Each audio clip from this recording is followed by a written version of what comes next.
Hey guys, Prince of Macedon here, and I'm going to show you a top 20 ladder battle that I had on the good old ladder. Let me show you my opponent's current ranking. He's at number 14, and when I played him, he was around, I forgot what he was. It was below 20 though. And Fireball from Han, he is a Chinese player, and I can show you my ranking too, I guess. Friends, I'm currently number 70. So let's show you the battle. I think it's a really close battle. My opponent's gonna use the vampire counts. I'll be using the Empire, and you can see my opponent's army. He has Manfred von Karstein plus this vampire hero. So he has 2 units that can cast Fate of Bajuna, and 2 units that can cast the Spirit Leech. He has a bunch of zombies and skeleton warriors, and some giant monsters and flying monsters to complement and round up the rest of his army. So here is my deployment. Put my halberdiers in the front, great swords in the back, and I got my witch hunter back here ready to intercept his Spirit Leech cheese heroes. I got 2 Demogryph knights, and here's my commander. It's just a regular Empire captain. So he's gonna respond by sending out his vampire hero to fly right at my captain. He has this unit of black knights over here. He's got some Karen Race in the back. He's got 2 groupings of crypt horrors, skeleton spearmen in the back, zombies in the front. And he's got some Fellbats and Terrorgeist, and plus good old Manfred von Karstein up here. So he's gonna fly right towards my captain. I know what he's trying to do. And I probably should have cut the angle right here with my captain, just fly straight upwards. I mean straight that way. So that my witch hunter could do some damage to this this vampire hero. I'm also worried about my Demogryphs, because that vampire right there can cast Bajuna, which will easily destroy my health in like 1 or 2 castings. That's how powerful these vampires and Manfred von Karstein are. So here I'm trying to cut the angle with my witch hunter, but because of his lack of mobility, I can't close the distance on that freaking vampire hero. But he does manage to cast the freaking Spirit Leech on my commander, and watch his health go down here. Look at that. That's rough. That's really rough to get caught by that. So when I see that I get caught by his Spirit Leech, I decided to just turn around and go melee on her.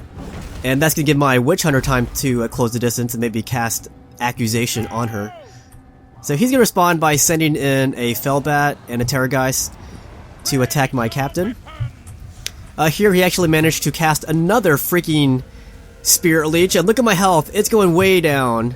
Going way down. So at around this point, he sees how low my health is, so he's going to send in a unit of Fellbats. He's also going to send in this Terrorgeist right here, and Manfred's going to sit back for a bit and watch his lackeys do damage to my commander here. So let's watch his swirling dogfight here. Look at that. Look at that vampire. He'll never have the Necronomicon. So my health is gone. Look at that. So those Fellbats are going to make short work of my captain. You're going to see right here. So I'm trying to cast some spells. Try to even the odds just a little bit before I die. But bam! I'm dead. There goes my captain. He is dead on the ground. But I believe I did manage to kill his freaking vampire. Yeah, she's on the ground here. She's over here somewhere. I don't know. She's dead though. I used Accusation to take her out. But then he landed his Terrorgeists and Fellbats to attack my Witch Hunter. Problem with the Witch Hunter is he's pretty powerful, but not taking on those monsters. And there's no telling how much damage he can do with that freaking primitive gun that he's carrying. Look at that. So I'm being hunted now. So my only course here is to launch my proper army at his proper army and try to beat his army before his Manfred hero can play any significant role in this fight. So my Demogryphs are not taking part in the main fight. I was just too caught up in this fight back here, and that's been problematic because my rest of my troops need my Demogryph knights up there. But I'm gonna charge this Terrorgeist who's on the ground attacking my Witch Hunter, and something that my Demogryph knights with halberds are good for, they are good for taking out giant monsters like this abomination, the Terrorgeist. And that's gonna free up my Witch Hunter to play another life in this fight. And look at my great swords we're doing. They are hacking into this zombie line here. They're doing really well, but they are going up against some black knights as well, so they're going to cause some damage. And these cryptors are causing some serious damage to my great swords. And over here I got my halberdiers bogging these Karen race down.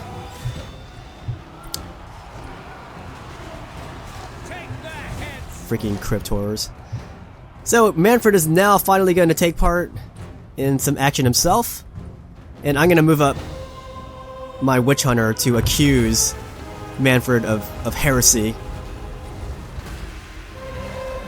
So I hit him a little bit. See that? How he kind of wiggled it just a little bit.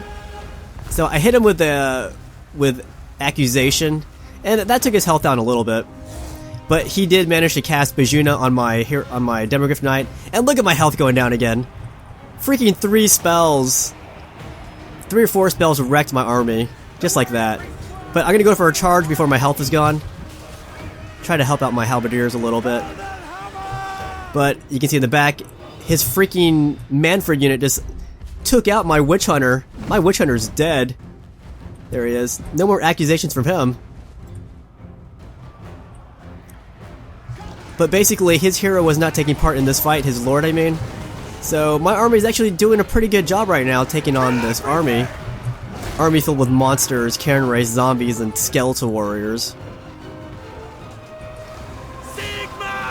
So yeah, luckily I saw these Karen race bogged down with my halberdiers. Manfred is going to cast some more spells over here. I think he casted, I'm not sure what this was, it might have been Bajuna. Did you see how my health is dropping really fast on my greatswords are? That might have been Bajuna.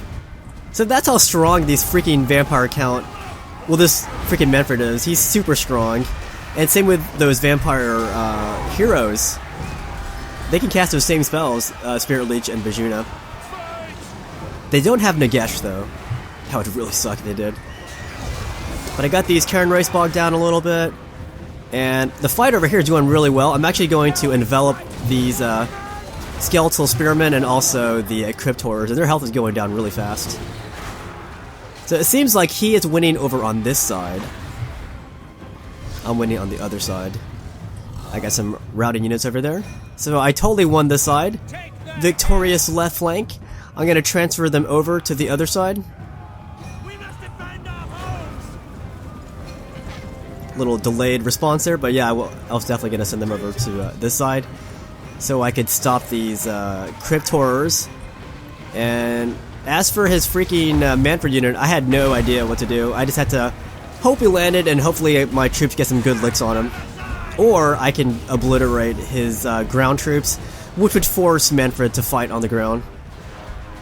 Predominantly.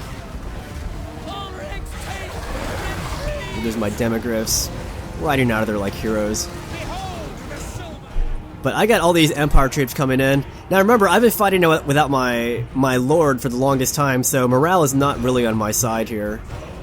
A lot of my troops are breaking. I have to send them right back into combat when they do break and rally back. Here I got a nice little charge here on Manfred, getting some damage on him. There he is. Yeah, freaking punk.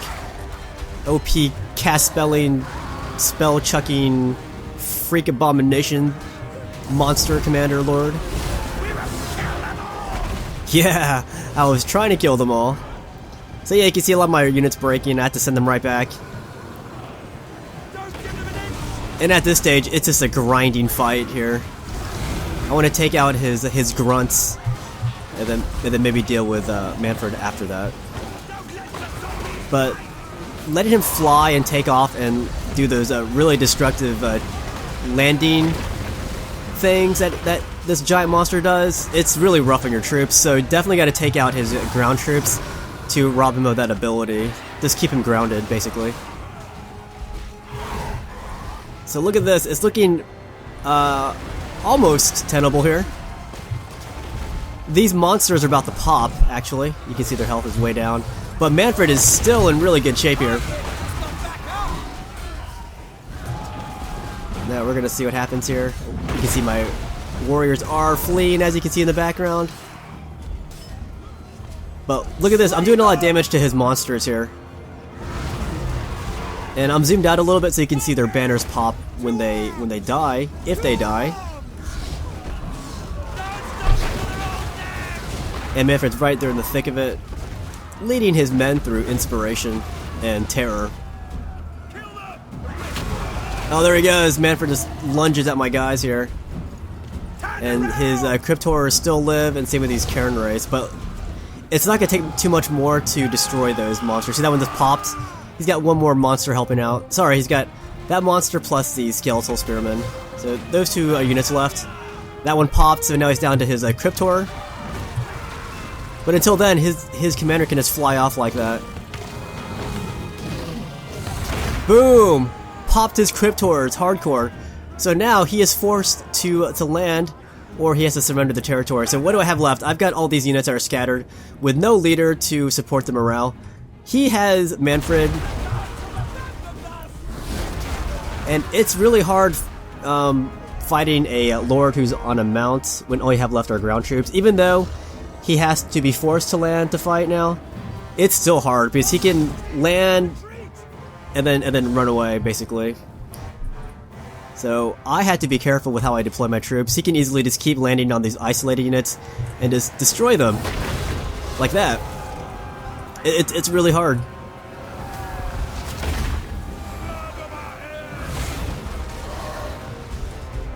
Blood in my ass. Yeah, this really is hard. Like I thought the Witch Hunters would have been good enough to fight this against his Spirit Leech. I mean, in essence, it did manage to take out one of his, his other vampire unit. But it was just the lack of mobility. Yeah, I know you have the white priest or whatever he's called. He does pretty good actually. But I wish the Witch Hunter was a bit more effective at this as well. So you can see he can still take off a little bit, and when he fights, he lands and is able to do a lot of damage. So I have this new idea to form my troops like a runway. So whatever direction he's going to be setting up his attack run, I'm going to form like a runway. So if he lands to attack the first one, he'll have to be forced to go through the other units too. Alright, this isn't quite the runway just yet. But I did make a huge smorgasbord of units here, so if he did land to attack the first set of troops, as he pulls through, he will have to go through the second and third layer. So that was the idea. And I will show you my runway tactic here in just a second here. I call it a runway because it gets really thinned out like a runway, and it's made to combat these flying units, letting them land, like encourages them to land, but when they do land, I'm going to stab them as many times as I can. Poke them to death if I have to. So as he lands, I do get some licks over here on the scales of his flying monster beast thing.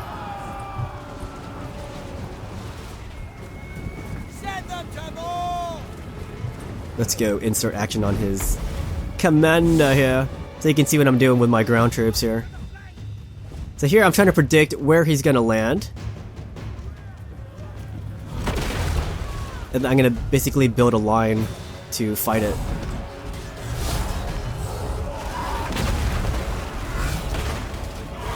It's got to keep swarming him when he does land, before he takes off again. See that? This is blasphemy. Let's make some more accusations. Alright, you're gonna see a much prettier runway here in a second, compared to what I was doing earlier. So I'm trying to study his attack pattern, and then build my runway from that. So that's a bit better. See that? You can kind of see how I'm highlighting it now. See that? If he lands on the first one or the second one, as he tries to pull through to take off, these guys can be able to, get some licks on his flying monster. But he can always just attack this last one. If he does that, I can just move them forward a little bit and move these guys back so that I can still get some more damage. But timing is definitely crucial, and it's not that much of a guarantee either. But this is what my runway looks like. See that? How he's lined up right here? And that's what my runway is trying to do, is encouraging him to land down this line so that my guys can get some stabbing action on him. And here he's attacking units that are already shattered. Probably just improve the self-esteem of this OP commander here. So here he comes again. He's gonna come in for a landing here. Whack! So he's trying to retreat a little bit, but I'm gonna get some more stabs at his commander. So basically as he lands, just send in your guys and just try to overwhelm him. Look at his health is going down. Boom! The dragon has fallen. So that was me beating Fireball Han, top 20 player on the ladder. And look at Manfred, killed 176 units. Jeez. And my commander died at the beginning. That was pretty heartbreaking, but as I keep telling people, you can't quit because you lose your commander. You gotta keep fighting. And a lot of times you will succeed. Not always, but a lot of times. Maybe sometimes. In other people's cases. So look at my greatswords. They did a lot of damage fighting the zombies and skeletal warriors. But seriously, losing your commander is very bad. But yeah, I was pretty happy that I beat this guy. And I did like the battle overall because I managed to... I still managed to beat him even though my witch hunter wasn't effective in my deployment of him. That said, I'm still going to use witch hunter. I'm still going to use the high priest or whatever it's called to fight those vampires. But yeah, definitely witch is definitely a good alternative because the witch hunter is really cheap. He's a lot cheaper. Alright guys, I hope you enjoyed this battle. A good game to Fireball, and I will see you guys later.